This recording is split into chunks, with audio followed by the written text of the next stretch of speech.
Assalamu alaikum wa rahmatullahi wa barakatuh. It's good to have you back with us at Somaliland National Television, and I'm Mohammed Aden here to present the English Bulletin and these are the stories making headlines. Kulmiye leader gives a speech to a crowd of party supporters. University of Hargeisa displays new academic faculties.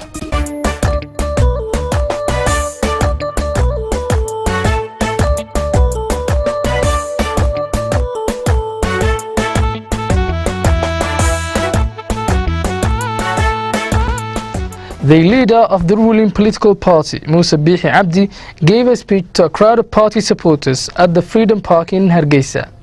In the first phase of the campaign of political parties for the forthcoming presidential elections, the ruling political party portrayed its strength across all cities and districts in Somaliland. In Hargeisa, hundreds of party supporters held rallies across the cities and turned out to the streets to show their support for the party. At the Freedom Park in Hargeisa, the leader of Kulmiye spoke to a crowd of supporters. He stated that the party won the representation of all citizens and now wants to fulfill its commitments further in taking the country forward. The leader of the ruling political party, Kulmiye, Musa Bihi Abdi, added that the party now wants to continue its achievements. The achievements of the current administration has now portrayed and within the first year embark on efforts to ensure food security by creating raised lands for livestock and food stocks to prevent severe drought impacts upon pastoralist communities in Somaliland. Keynote speakers of party officials reiterated that the party is committed to taking the country forward and will ensure such a dream when their leader has been elected in the forthcoming elections. Such rallies of support for the ruling political party took place across the country. In Airgabo, the capital of Sanag region, hundreds of party supporters turned out in crowds to show their support and party's strength in the city and in the region as a whole. They've been given a speech by party officials in the region. In Berbera, the capital of Sahel region, such rallies also took place and hundreds of party supporters turned out to the streets waving the party's standards and wearing colourful dresses representing the party's standard.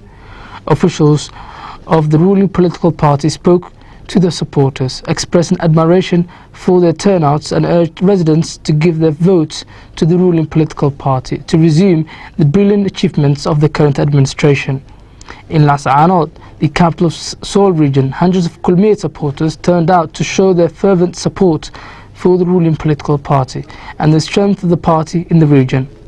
Kulmiye officials spoke to the supporters, explaining party's commitments and urged residents to give their votes to the party to further achievements made by the incumbent president of Somaliland.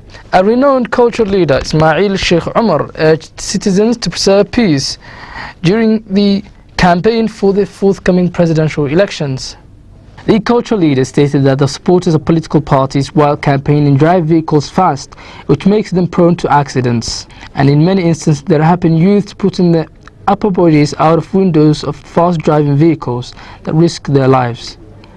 He added that the campaign should not result in deaths of citizens or anything hampering the security. He urged political parties to collectively preserve the peace which the country enjoyed over the years, that made a beacon of hope for the post-conflict nations in Africa.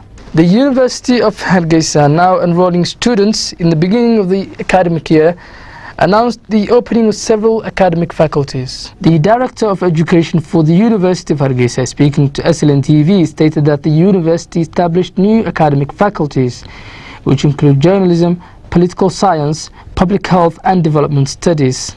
He added that the university had previously provided various other faculties and its clientele of students can now register for the new faculties. Another university official speaking to our reporters stated that the university not only unveils new faculties but has also made tremendous improvements as regards the magnificence and also improved the quality of education provided to the students of all faculties. And that's it for this edition of the English Bulletin. From me and the rest of the team, thank you for joining us. Catch us tomorrow at the same time.